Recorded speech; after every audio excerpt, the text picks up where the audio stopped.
दोस्तों आज हम कवर करने वाले हैं इंडियन ज्योग्राफी के 25 महत्वपूर्ण प्रश्न। ये सारे प्रश्न जो है वह काफ़ी इंपॉर्टेंट है आपके आने वाले सभी परीक्षाओं के लिए।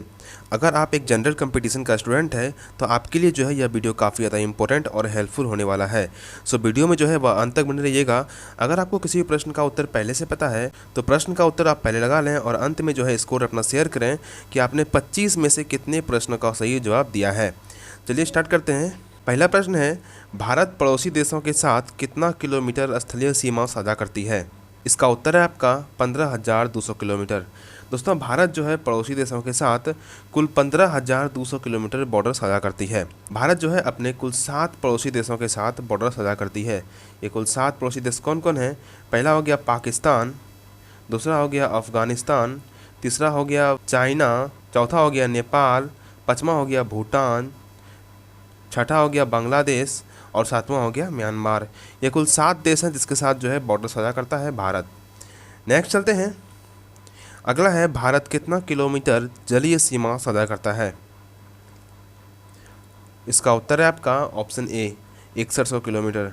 दोस्तों भारत जो है अपना जलीय सीमा कुल 6100 किलोमीटर साझा करती है।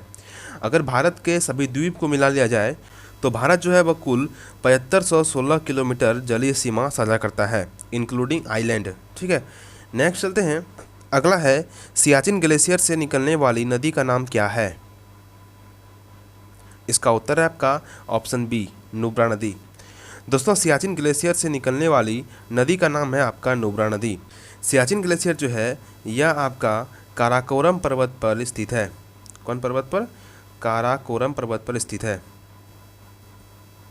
ठीक है, यह है आपका सियाचिन ग्लेशियर। सियाचिन ग्लेशियर जो है यह वर्ल्ड की सबसे हाईएस्ट युद्ध भूमि है। वर्ल्ड की सबसे ऊंची युद्ध भूमि जो है वह आपका सियाचिन ग्लेशियर है, इसको भी याद रखिएगा।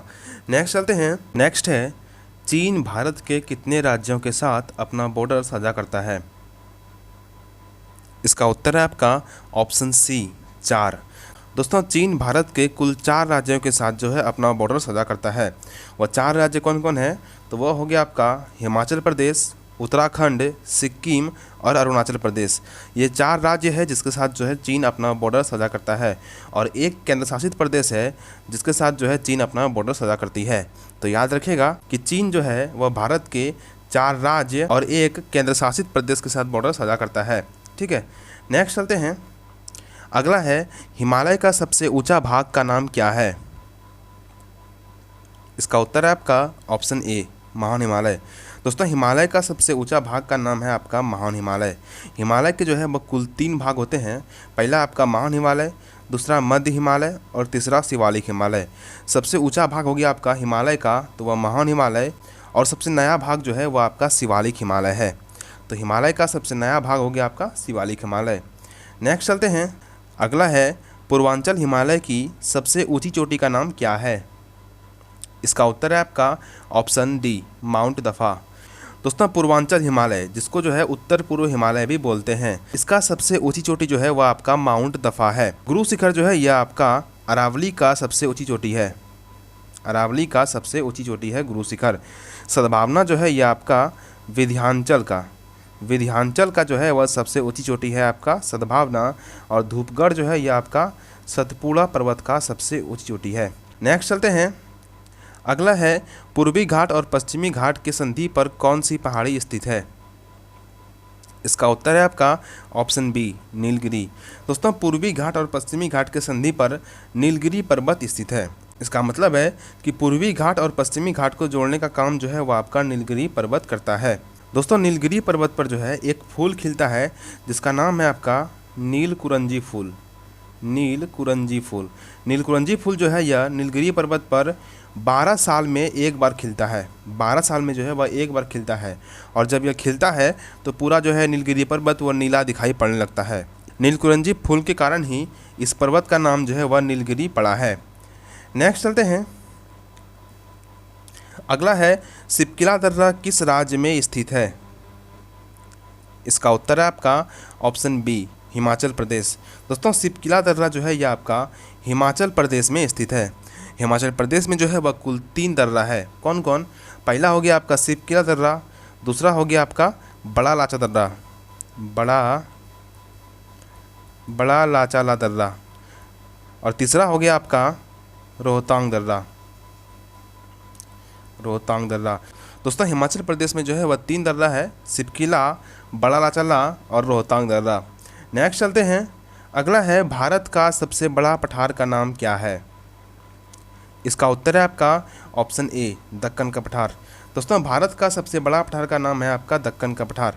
दक्कन का पठार जो है यह 3 पठार से मिलकर बना है। कौन कौन? पहला हो गया आपका कर्नाटक का पठार, कर्नाटक का पठार। दूसरा हो गया आपका आंध्र प्रदेश का पठार,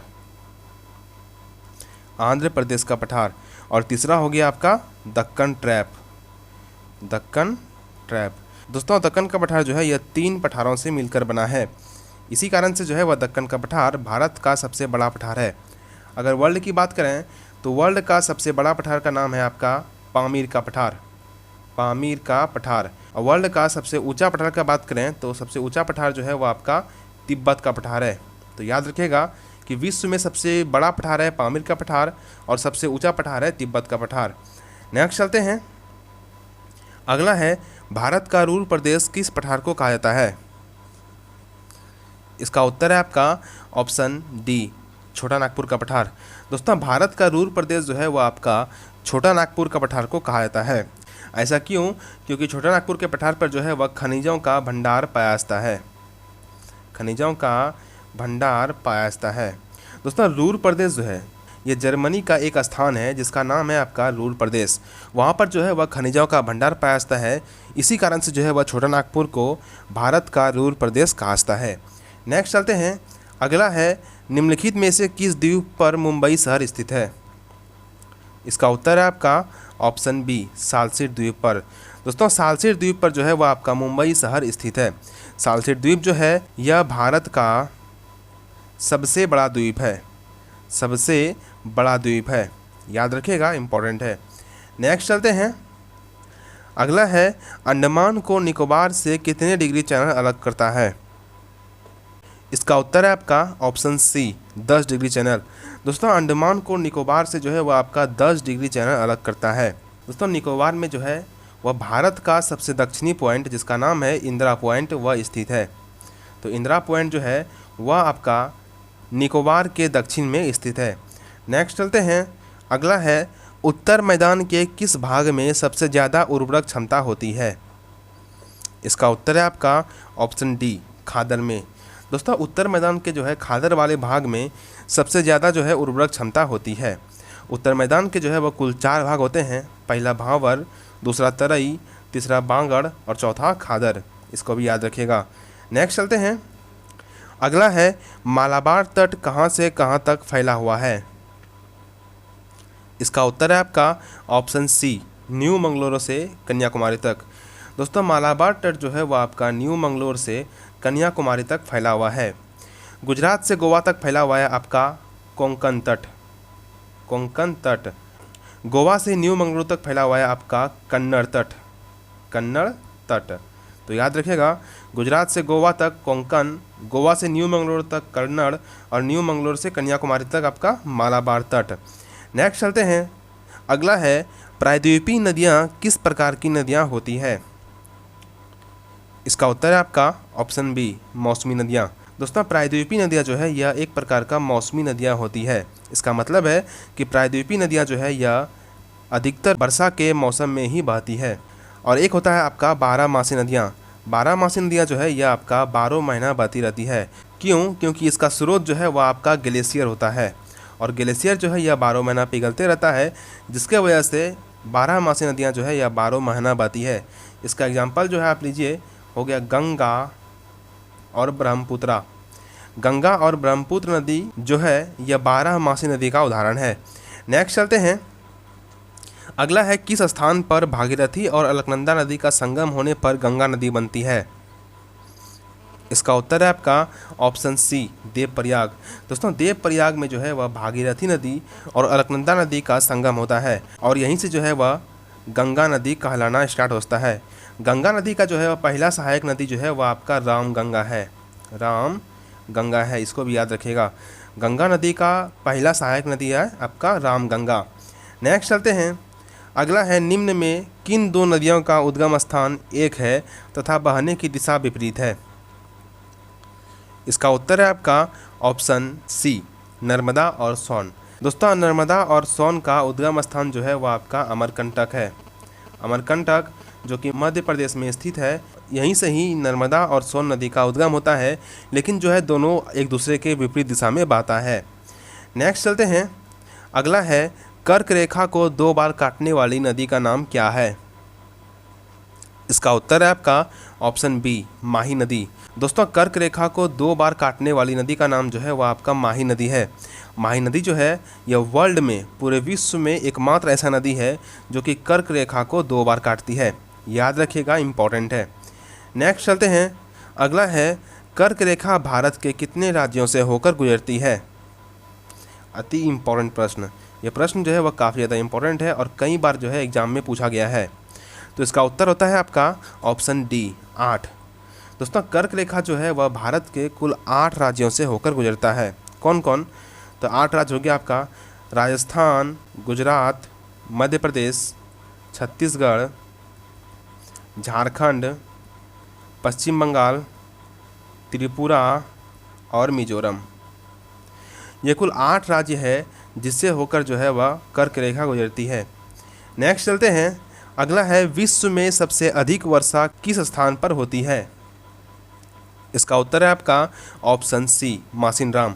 दोस्तों, विश्व में सबसे अधिक वर्षा जो है यह आपका मासिनराम में होता है। मासिनराम जो है यह मेघालय में स्थित है।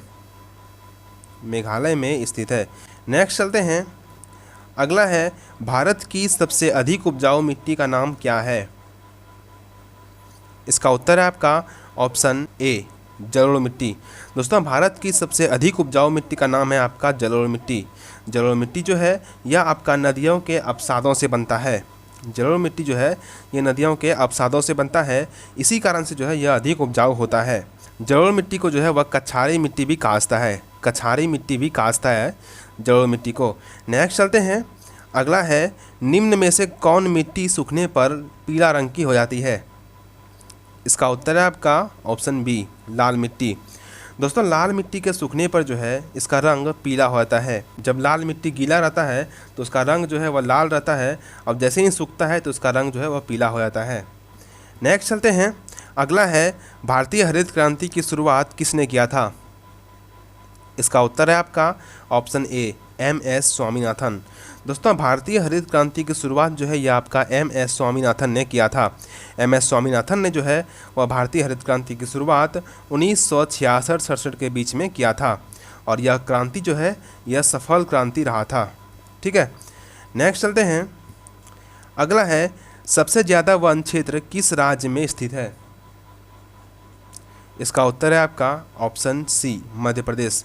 दोस्तों, सबसे ज़्यादा वन क्षेत्र जो है यह आपका मध्य प्रदेश में स्थित है। याद रखिएगा, इम्पोर्टेंट है। नेक्स्ट है आपका, विश्व में चाय का उत्पादन सबसे अधिक किस देश में होता है? इसका उत्तर है आपका ऑप्शन ए, भारत में। दोस्तों, विश्व में सबसे अधिक चाय का उत्पादन जो है यह आपका भारत देश में होता है। भारत में जो है यह विभिन्न फसलों का उत्पादन वर्ल्ड में सबसे अधिक होता है, जैसे कि आपका दाल, जूट इत्यादि। इन सब फसलों का उत्पादन जो है यह भारत में सबसे अधिक होता है। ठीक है। तो दोस्तों, यह था आपका इंडियन ज्योग्राफी का 25 महत्वपूर्ण प्रश्न। दोस्तों, आपने 25 में से कितने प्रश्न का सही जवाब दिया है, इसका उत्तर जो है आप कमेंट बॉक्स में दें। अगर वीडियो पसंद आया तो वीडियो को लाइक करें, दोस्तों के साथ शेयर करें, और अगर चैनल पर नए हैं तो चैनल को सब्सक्राइब कर बेल आइकन को ऑन कर लें। चलिए दोस्तों, मिलते हैं नेक्स्ट वीडियो में। आज के लिए इतना ही।